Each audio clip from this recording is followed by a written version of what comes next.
good to see you. Divine smile on you, friend. Excellent. You've done us a great service. Here is your reward. It's been good talking to you. Good to see The you. throne suits me, don't you think? I know you. Where was it? Oh! You were getting something for me.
There's a nip in the air. Cold won't be good for my crops. Never is.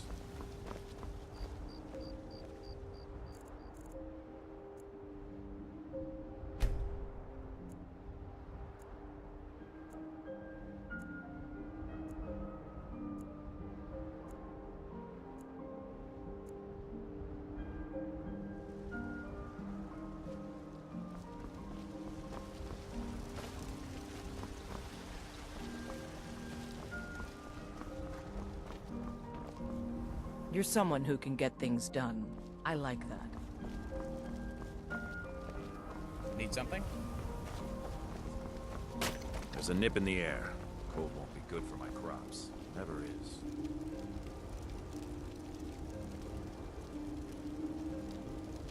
Shiny trinkets for your good lady, all crafted by the great Aorlan Raymain himself. Chops and steaks meant for a Jarl. Come and see my selection of the finest ornaments.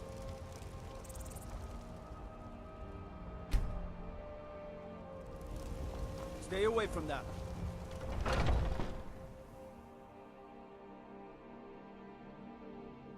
Welcome to Bellathor's General Goods. Welcome indeed. Everything's for sale, my friend. Everything. If I had a sister, I'd sell her in a second. Oh, a bit of this and a bit of that.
Do come back.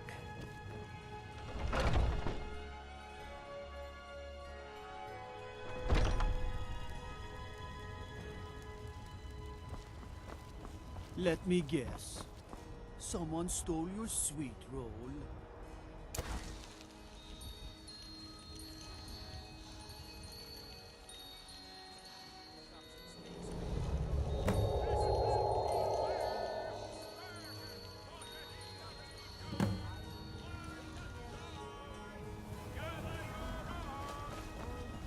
By the great Aeolus, Flaming himself.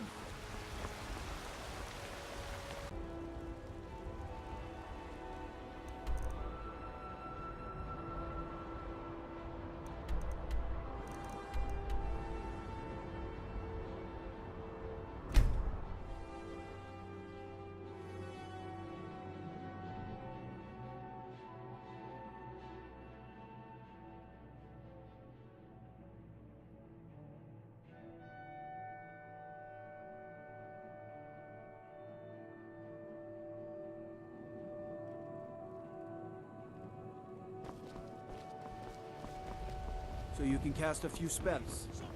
Am I supposed to be impressed? You dirty thief! Stop.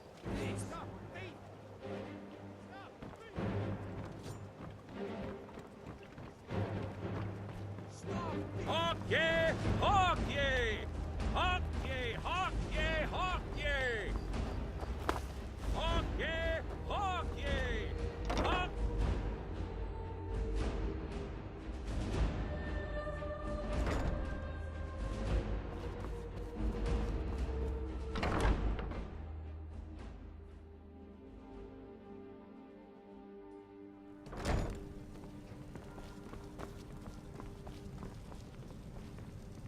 The pilgrimage is complete. I can feel it.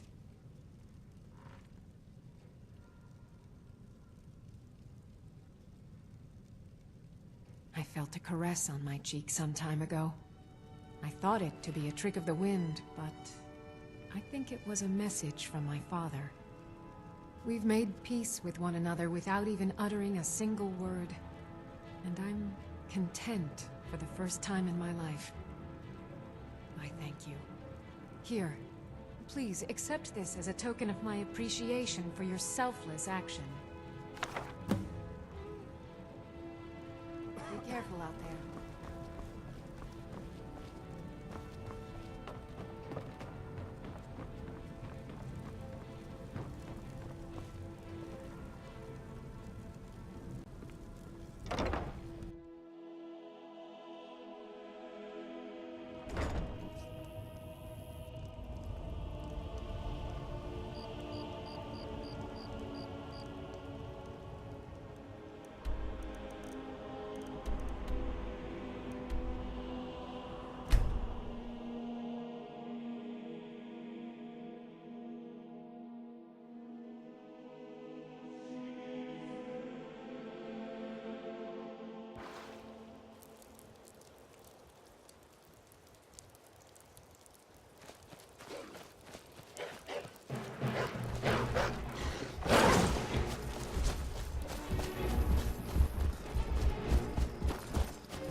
it an opportunity for triumph, or evidence of our greatest failure? Ours is to vanquish the unliving, but is that the true path? Is our way, our world, something worth saving? Answer my query, stranger, and I will know the difference between triumph and failure.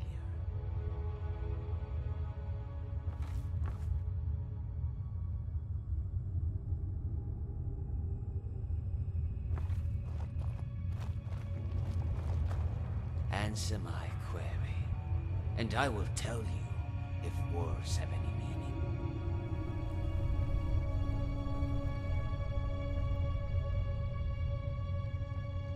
Answer me!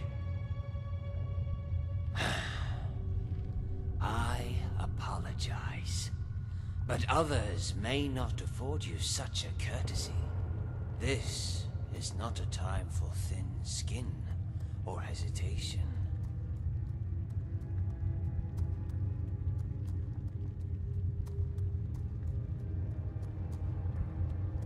Then you have my thanks as well as my attention. Perhaps my actions were not to make war, but to grant an innocent her peace. Divines, forgive me for my doubt. In the world's darkest hour, and mine, I did not expect to find a friend.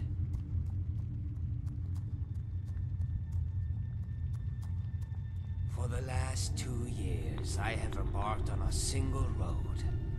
Ours was to walk its twists and turns, overcome its many obstacles.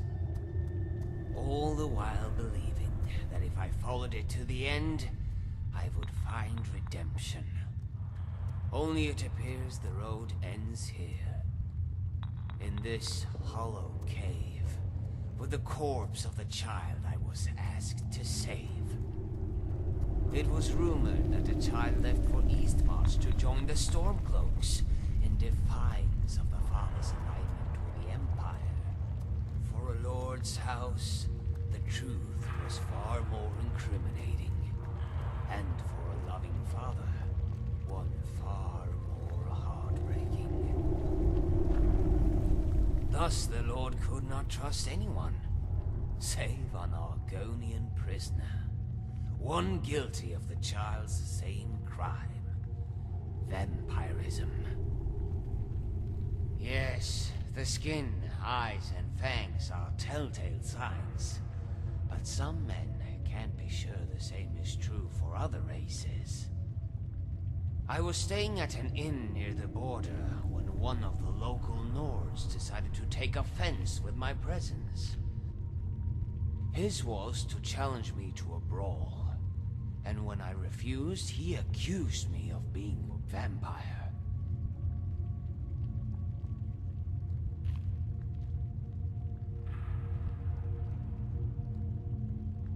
The word was toxic. That morning, 2 bodies were found outside, torn to shreds. Unrecognizable masses, if not for the bones and teeth. Things were tense around the village, and the gods were in a hurry to solve the case and placate the locals. I made an easy scapegoat. Locked in that cell for days, I began to starve. Not for blood, but for food. Theirs was to offer me bread in exchange for a confession. It was better to die by the axe than starvation, but few can stomach either. So I did what all mortals do when there is no logical escape. I prayed. To Julianos for temperance, to Stendar for mercy, to Mara for love. And when I awoke the next morning, my cage was gone, as was my hunger.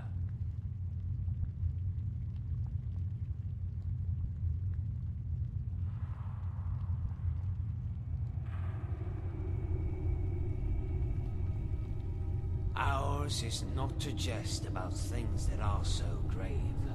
I did not escape. I was pardoned. But it was not the pardon I sought. The night before, I was paid a visit by a man, his face shrouded by the hood of his robe. In his arms he cradled an urn, filled with the dust of a vampire. The dust was to be scattered around my cell, as proof of my demise. I knew not how much coin he had passed to my jailers, but it was enough to carry on with the ruse. Outside the barracks, a carriage awaited us both. It took us to a nearby chateau, where I would meet my true employer. When they brought me before the House Lord, I told him I did not kill those men. He told me he already knew. The real murderer was his own kin. He asked me if it was true about vampires, if they formed clans, family. He wanted to know if I knew where his daughter had fled. I told him no, but I could find her. After all, I was a hunter, a member of the Order of the Virtuous Blood. So I told him why I came to Skyrim and my desire for penance. Then he made an offer. A second chance for him, his daughter, and for me. Before coming to Skyrim, I had spent my life hunting vampires for the Order. Much like the Vigilants, we often hunted in pairs. My partner was a Nightblade named Arlas. He used stealth and shadow to eliminate our targets, while I covered him from a distance. His was a remarkable courage. Many in the Order prefer long-range attacks to avoid the chance of infection. Arlas never deterred from his methods. Courage alone, however, was not enough to prepare us for what lay in that den nearly 4 winters ago. I watched Arlas scout ahead from afar, melding to the shadows in search of the enemy. The den was for all intents and purposes empty, yet the center table showed not a fleck of dust, and the torches on the wall were recently lit. A shiver swam up my tail like a cold fish, but I knew Arlas was safe so long as he stuck to the shadows. Until I saw the shadows themselves move. The shadow spread its wings, as did the others, cloaking the room in darkness. They came from above, like bats descending on their prey. Ours was to call to my friend and reach for my staff, trying to shield his escape with fire. We barely made it out alive, not unscathed. One of those foul demons had raked its talons across Arlas's back. All I had to do was look into his narrowing pupils to see the infection had taken root. It was progressing faster than any case of vampirus I had ever witnessed. Potions had no effect. There was no time to take him to a healer.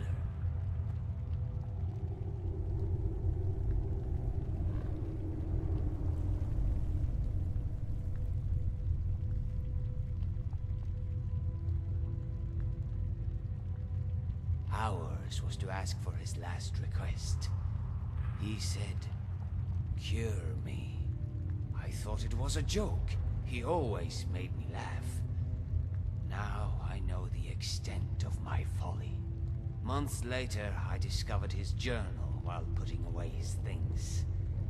It seems he had anticipated infection from the moment he joined the Order. He had been corresponding with a mage named Phalion.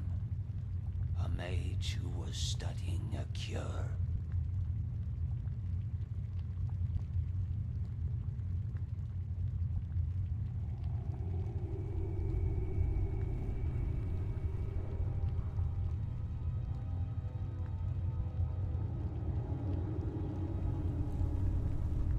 Yours is a statement that I am thankful for. Perhaps, as the Divines work in the shadows, there is a greater purpose to be found. I thought Harla's death brought me to Skyrim to save the nobleman's daughter. Now I wonder if they have brought me here to meet you. Theirs is a centuries-old order, dating back to the Oblivion Crisis. It began as merely a gathering of feeble lords, until the Divines intervened. Legends say the hero of Kvatch became a member, and trained the Order in the ways of combat. That knowledge was passed down from old members to new, and over time, the Order became more organized, and its rituals more austere. Today, members are handpicked and trained from a young age.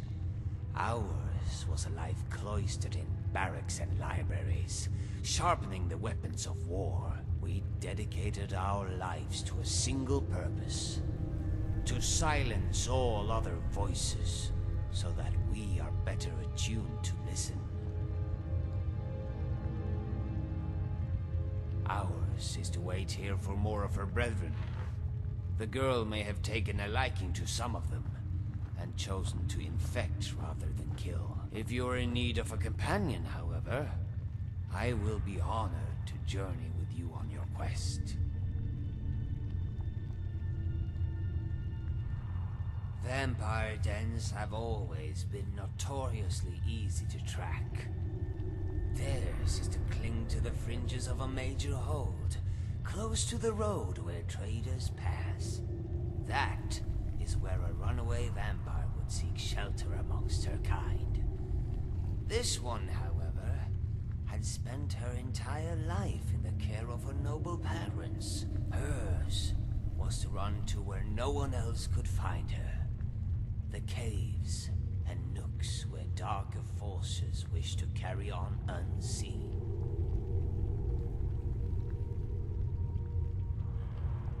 It was a hunch, but with nary a lead, ours was to rely on chance.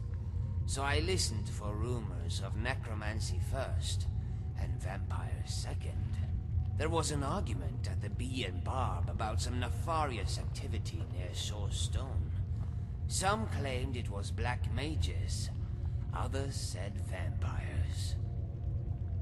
Ours was to follow the lead here, to Boulderfall Cave. One could only pray to Arcade that our arrival was not too late. Not exactly. The child was still alive when I entered the cave.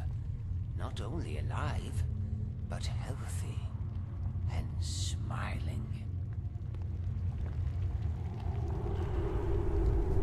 One of the bodies that lies here was once a highborn, the kin of a noble.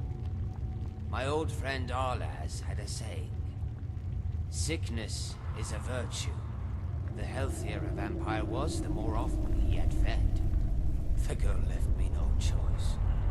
Hers was an existence that lived to feed, to milk the blood of those around her, including the unfitting necromancers that took her on as an apprentice. Someday, I will return to that village and tell her father a lie. It is not one that can be told right away. I will tell him she was a sweet girl who ran to protect him. A girl who laughed, who danced, and who loved.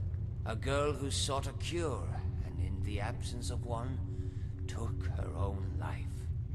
Ours is to tell him she achieved everything we hope to out of life in a quarter of the time.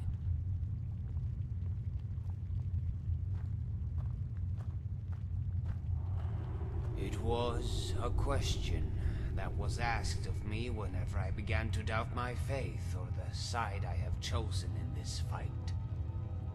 Ours is a life consumed by blood. I have lost family to wars great and small. Wars on the battlefield and in the mind. Wars blur the lines of morality, until we know not whether victory is a triumph of the spirit, or a failure to be civil. only as members of the Order of the Virtuous Blood.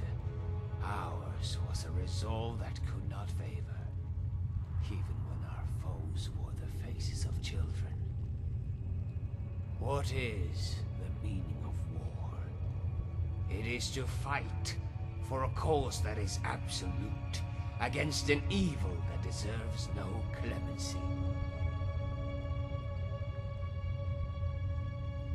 If sanguine vampiris is merely a disease, one that can be cured, then my faith is once more cast into doubt. Ours was a childhood raised to do one thing: hunt vampires. I know of no other life.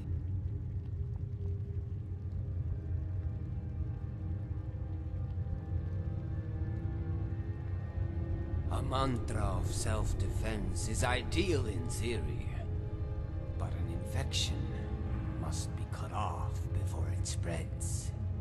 Action must be taken. Ours was to stop it by curing the diseased. Theirs was to decline that choice. And yet to hear your words, I am left in doubt. Perhaps there was another way. A way to convince the girl of her mistake. One that I was trained by the Order not to see. Let the light illuminate the shadow.